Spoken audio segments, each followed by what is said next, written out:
selamat pagi anak-anak. Bagaimana kabarnya? Luar biasa. Ibu harap kalian tetap sehat dan dapat menjaga diri kalian dengan baik. Ingat, Banyuwangi sudah zona merah, jadi tolong hati-hati dan jaga diri baik-baik. Kalau tidak ada keperluan yang sangat penting, tetaplah di rumah saja dan taati setiap protokol kesehatan yang ada. Oke, kita memasuki materi kita yang baru di tema 2, subtema 2. Tema 2 kita persatuan dalam perbedaan, dan judul subtema 2 kita adalah bekerja sama mencapai tujuan. Nah, kita akan masuk ke muatan yang pertama yang akan kita bahas adalah muatan PKN. Kalian bisa buka buku pena kalian di halaman 107, 108. Jadi kalian bisa sambil buka buku kalian dan silakan diperhatikan. Oke, kita akan mempelajari tentang meneladani kerjasama para pejuang. Para pejuang di masa lampau, dikala memperjuangkan kemerdekaan Indonesia, mereka bersatu padu bekerja sama. Salah satu contoh yang sudah kalian pelajari adalah momen Sumpah Pemuda yang menyatukan setiap pemuda di Indonesia untuk apa? Bersatu dan bersama-sama untuk melawan penjajah.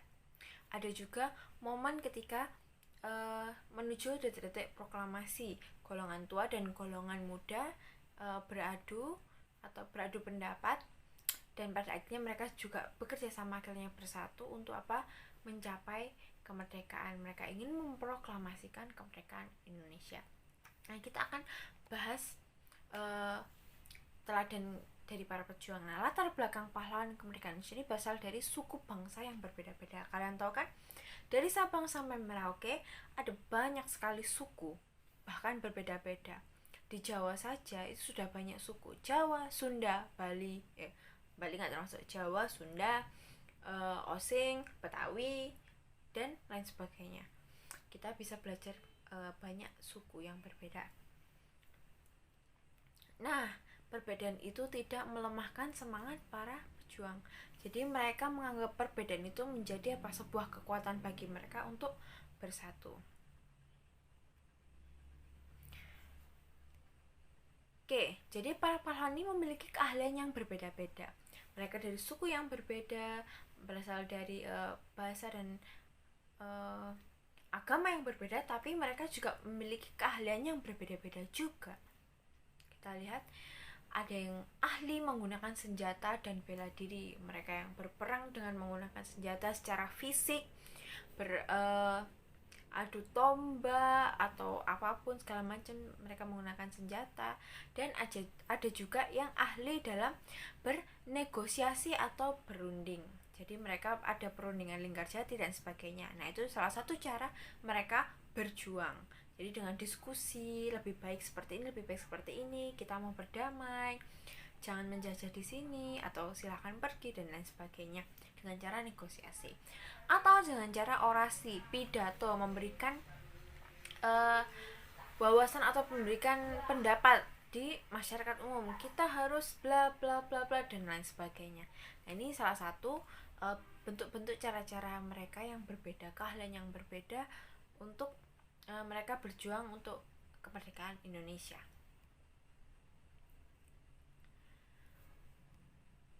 Nah, jadi semua perbedaan yang ada digunakan untuk tujuan yang sama, yaitu menggapai kemerdekaan Indonesia. Seperti yang bilang tadi, dengan keahlian mereka berperang, bela diri, berorasi, ataupun berdiskusi. Nah, mereka punya tujuan sama karena ingin bangsa Indonesia yang merdeka. Mereka, para pejuang, saling bekerja sama. Nah, kerjasama merupakan bentuk dari penerapan nilai persatuan dan kesatuan. Salah satu bentuk dari persatuan dan kesatuan adalah bekerja sama, yang sudah kalian pelajari. Hal ini merupakan penerapan Pancasila sila ketiga, yaitu Persatuan Indonesia. Di dalam Persatuan Indonesia ada contoh atau cara yang bisa kita lakukan, yaitu bekerja sama. Dengan bekerja sama, kita dapat menyatukan hati kita, menyatukan tujuan kita untuk apa? Mencapai tujuan yang sama. Contohnya para pejuang untuk tujuan kemerdekaan Indonesia.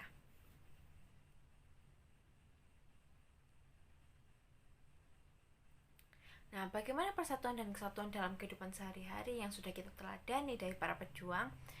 Menerapkan persatuan dan kesatuan dalam kehidupan sehari-hari dengan cara dapat tercapai kehidupan yang damai, aman, nyaman, dan tentram.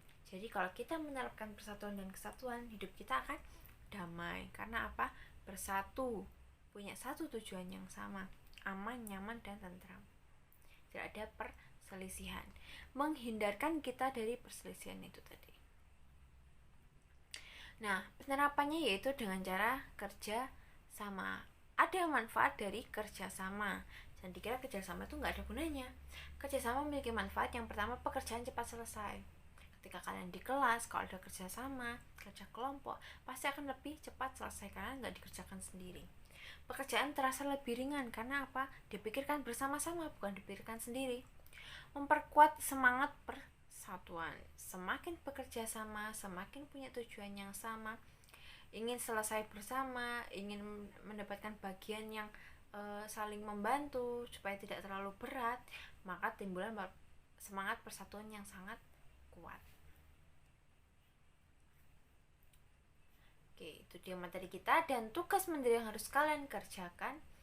Halaman 107 sampai 108 kalian kerjakan nomor 1 sampai nomor 5 langsung di buku tugas, foto dan kirimkan ke Burut paling lambat pukul 11. Oke, belajar disiplinnya nak. Ibu tahu kalian juga mungkin akan kesulitan atau bosan di rumah, tapi kalian tetap harus berjuang. Semangat ya. Oke, tetap belajar, tetap berusaha, dan tetap berdoa. Kita mau supaya pandemi ini cepat berlalu dan kalian bisa kembali ke sekolah. Tapi jangan lupakan tugas kalian ketika kalian berada di rumah. Kalian juga masih bersekolah, hanya berbeda tempat dan cara ibu mengajar kalian. Tuh. Tetap semangat, Tuhan Yesus memberkati kalian semua. Dadah.